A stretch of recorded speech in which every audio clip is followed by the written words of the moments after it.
Let's read Luke 5:15-16 together. It says, "Yet the news about him spread all the more, so that crowds of people came to hear him and to be healed of their sicknesses. But Jesus often withdrew to lonely places and prayed." As news of Jesus' teachings and miracles spread, the multitudes came to hear his teaching and to receive healing. Jesus was becoming a celebrity that offered the people what they needed most: hope.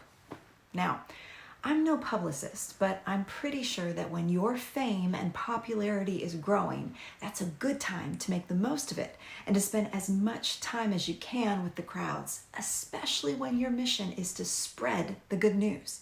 Instead, Scripture tells us that Jesus often withdrew to lonely places and prayed. Now, we often romanticize the crowds, don't we? We perceive a larger platform and bigger numbers as success, and I suppose in some ways it can be. Jesus, however, understood that the strength of his ministry wasn't found in the crowds, but in prayerful solitude. If we listen to the crowds, we'll soon find ourselves lost, but when we seek God's voice free of distractions, we find rest for our souls and direction for the journey. As a leader, it's hard to step away from the crowds, isn't it? It's difficult to leave the office on time, to turn off our phones, to take a break from social media, to escape the demands of our day-to-day, and to be alone and pray.